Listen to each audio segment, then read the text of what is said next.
Hello, I'm Dieter. And I'm Kirsty. And welcome to Win Some, Loosemore, a channel dedicated to the hobby of board games. Now, as Dieter mentioned before in one of his last videos, we are changing things up. So the way we do these is going to change dramatically. Is it dramatically? Dramatically. Dramatically. We're hoping for it to be a little bit more casual, a bit more of a chatty style. We're going to talk about, these are going to come out once a month, and then we're going to talk about the games we've played in the month before, what we've enjoyed, what we've not enjoyed, games we've bought, and then what we're looking forward to in the month ahead or in the foreseeable future. Games that we know are coming out, being released, and what we're excited about. So first, we just want to tell you about the games that we played during September, because we're now at the beginning of October. So September, it was your birthday, wasn't it? It was! So we got more new games than we usually do, and yet we haven't been able to play as many games as we usually do because we both have been in work full time. Yeah, started new jobs. Yeah, over the summer we'd been able to play lots more games, but in this past month we've been a little bit limited on time. So what have we played? We have played a few. I'm going to say Networks. Okay. This is one of my birthday presents. One I bought with some birthday money. This is about, if you've seen one of our other videos, you'll see us celebrating after playing it. I say celebrating, we were quite tired, so yeah. This is about running your own network. It's very clever. It's a really well put together, well designed game, and I don't think it's like any other game we own in the way it plays. No. It's quite unique. Like I say, at the time we played this, we were shattered. So we would like to play this when we're less tired. And I think we played it just the two of us, and it feels like it would be better with more players. Yeah. There's a really interesting mechanic that they use for the 1 and 2 player game where some of the cards, some of the TV shows that you can get into your network disappear if people aren't quick enough to get them, but that's not there in a 3 and 4 player game. It feels like it should be a bit bigger. It was good, it was fine with the two of us. It feels like it might be even better with more people. Yeah, and there's quite a lot to learn. And so because it was the first time we're playing it, as with a lot of games, as you're learning it, it's less enjoyable simply because of the brain power you've got to put into it and concentration. Usually I like to have been through a rule book, maybe set the game up just to see how everything works before we then learn how to play, but we kind of did it as we went along, and so the first couple of rounds were not fun, not because it's not fun, just we were getting our heads around it so much that it wasn't until halfway through the game that we suddenly felt comfortable with what we were doing, and then we could enjoy it a bit more. Yeah, it was good, wasn't it? Yeah, it was good, and I won, which is even better. Quite substantially.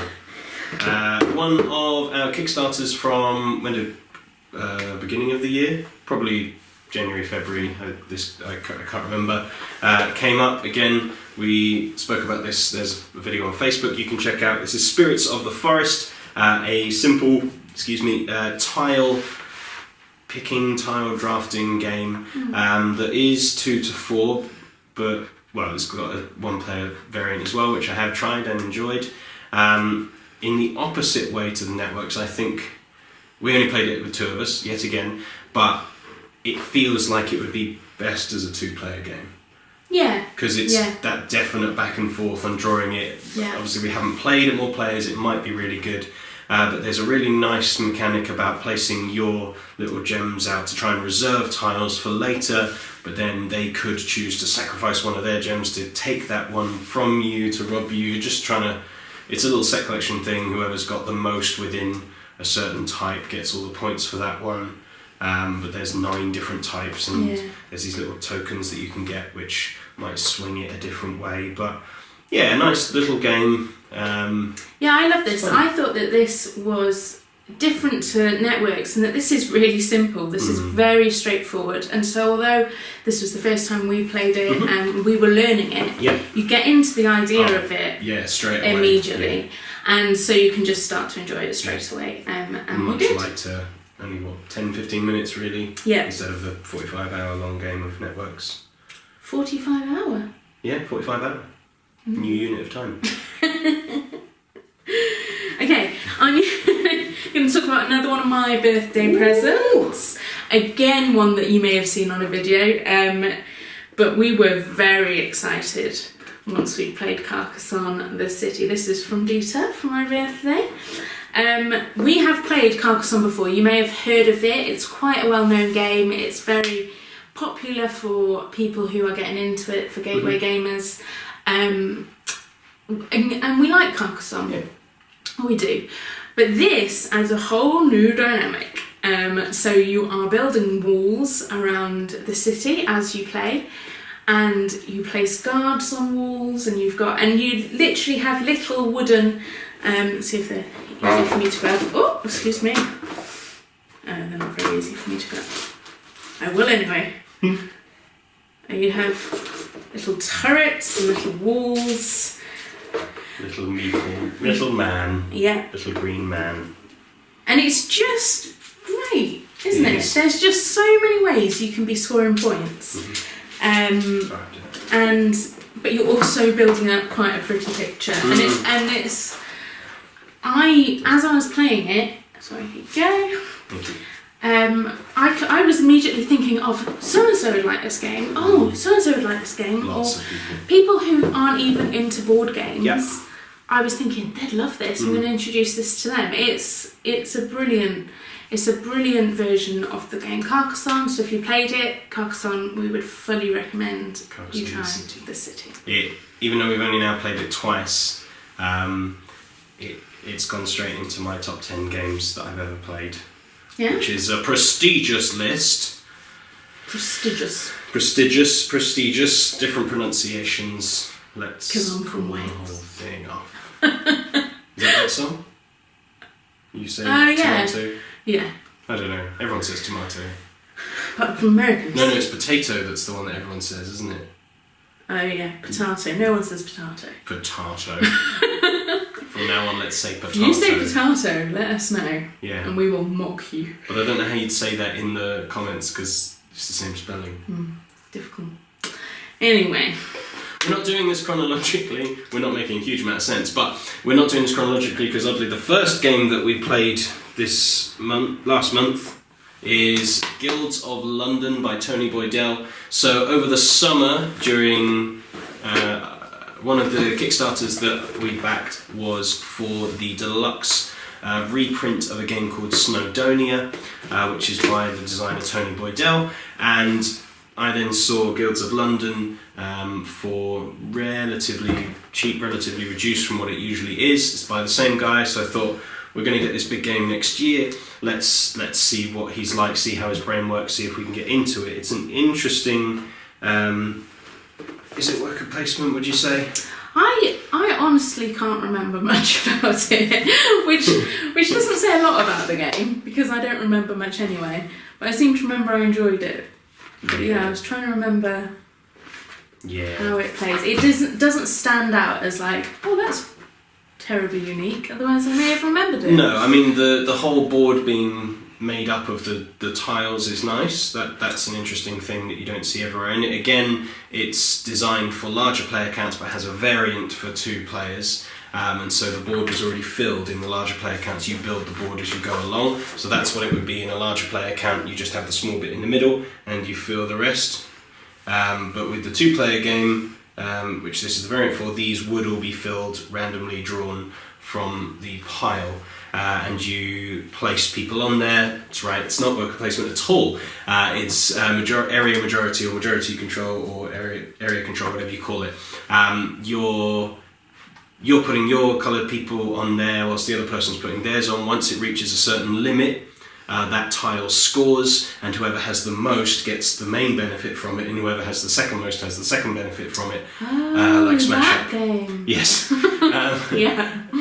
We did enjoy it once we finished it. Similar to Networks, that initial learning took a little bit, and it's some of the rules are not as intuitive as you'd like. For instance, and I noticed this in other reviews of the game, the player aid, which goes through a lot of what the cards do, doesn't have everything on it. It doesn't have everything on it, although it does. It has every symbol you'll ever see, and it has all the colours that you'll see, but sometimes there are times where one symbol's on a different type of card and you have to kind of find the both things to work out what they both do. So that's not the most helpful in the world, but the design itself is good. It is interesting, but it's one we would happily play again, but it's not one that we're necessarily itching to play again. Carcassonne The City we played like as soon as we could.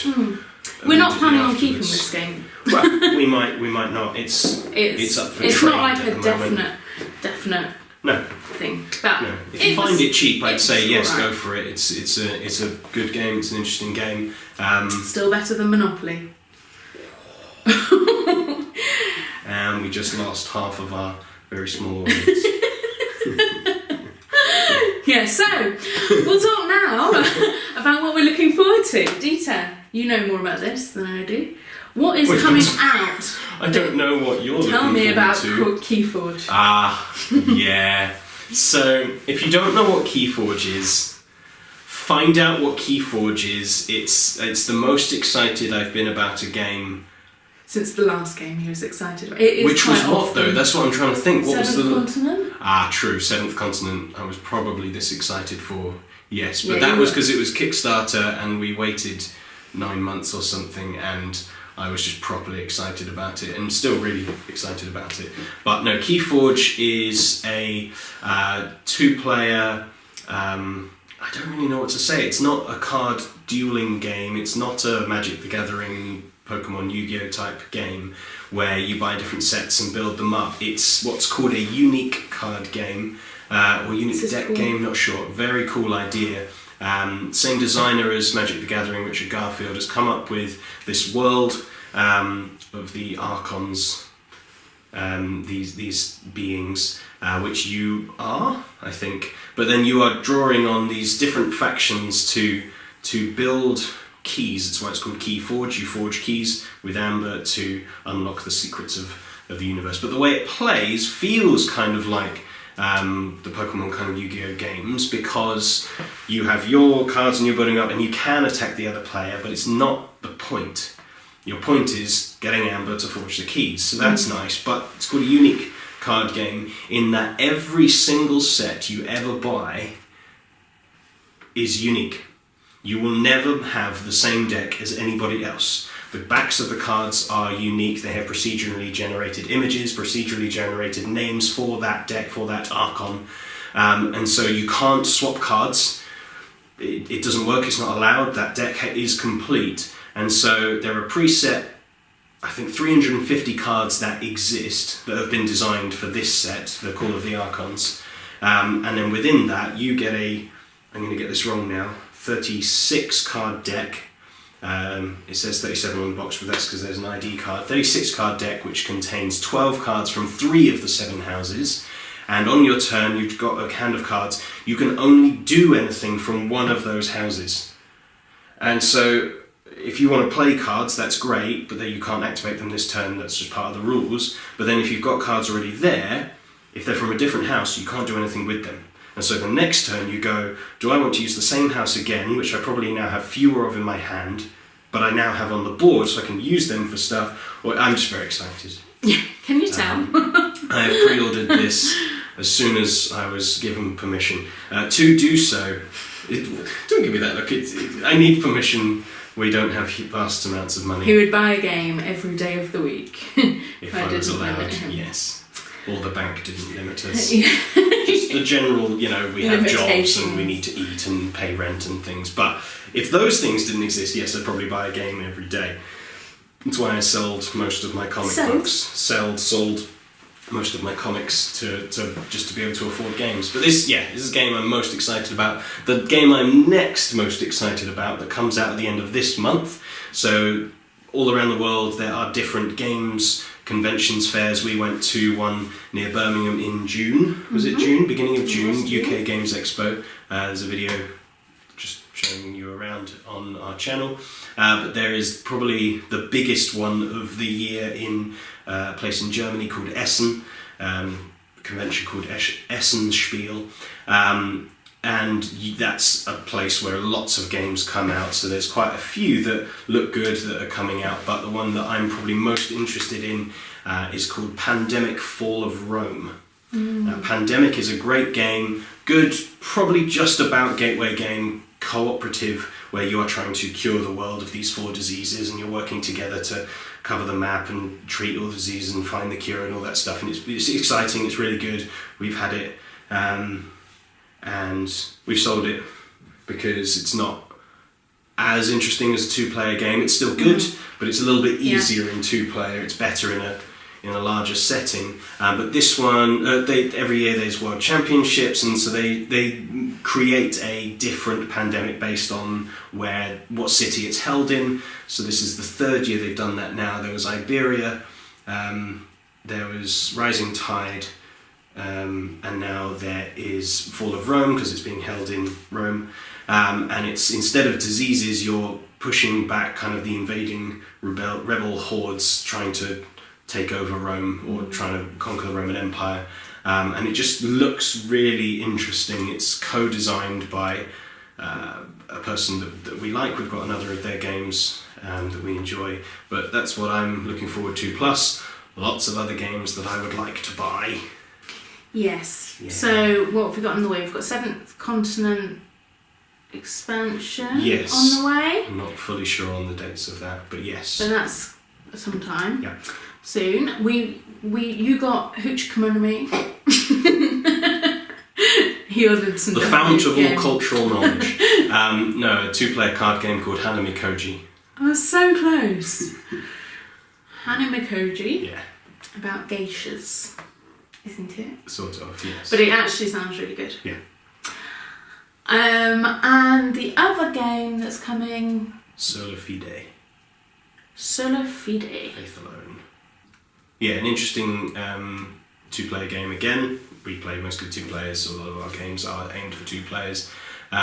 Very specific theme, based in the time of the Reformation, which had its 500th year anniversary end of last year. So it was they made this game to kind of celebrate that, where one player is playing as the Catholic Church and one is the emerging Protestant Church vying for control of different states around the world. It looks interesting and we found it for cheap, so we'll give it a go, see what it's like, let you know. And yeah. Yeah, that's it, I think. Anything you're looking forward to? What do you want to play this month? Finding out what these games are. Yeah.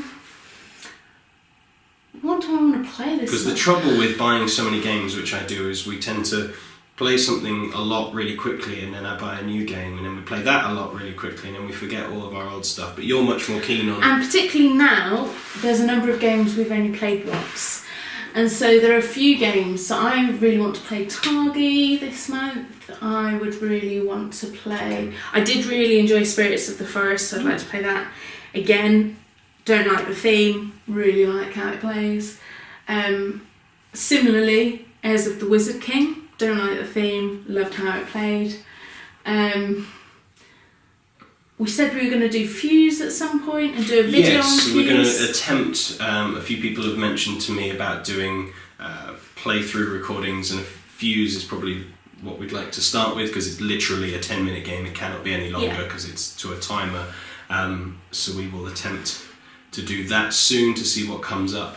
We are also partway through Rise of Fenris, the campaign expansion for Scythe. Scythe is currently our favourite game. Rise of Fenris makes it even better, and so we need to continue through that campaign. I'd like to play at least one of those this month. Yes, please. Yeah, yes, please. Mm-hmm. My parents are coming over tomorrow, so we're going to try and get them to play Carcassonne The City. And we'll see how that goes with non-gamers such as my parents. So coming up this month from us, you should see we are posting some of our videos when we have responses to games like with Carcassonne and networks and things. we're posting those directly to our Facebook page. But then I am still producing videos like this, which will go up onto our YouTube channel. Yeah. So do subscribe to the YouTube channel so you stay updated with that. Also, press the little bell if you're subscribing to the YouTube notifications. Always love notifications. Yeah. But do check out the Facebook page. That's where some of our videos will go up. Yeah. Separate to these. What else is there? We're going to keep an eye out for an Instagram. That should be coming fairly soon. That's not up and running quite yet. That'll be my domain, won't it? I don't understand. And then hopefully we'll manage to streamline but get it all across the same stuff across all platforms. Great. Yes. So again, as Dita was saying, currently the Dita's videos, which are very game specific, are on YouTube, whereas our response videos are on Facebook. We're going to aim to kind of get it be cross-platform. Yes, cross-platform. I don't know what the phrase is. That sounds right. There's a phrase. So yeah, follow us on Twitter. Did you say that? You've probably said that. No, I haven't. At Follow us on Twitter. WSumElmore. It'll be on the screen. Yeah. Do follow us on Twitter. And other than that, let us know what you think of this new chatty. We'll try and do it presentation. smoother next time. Yeah, we'll learn. Yeah. You can teach us. Yes, So please. give us comments below. And we will see you next time. That's all from us. Goodbye. Goodbye.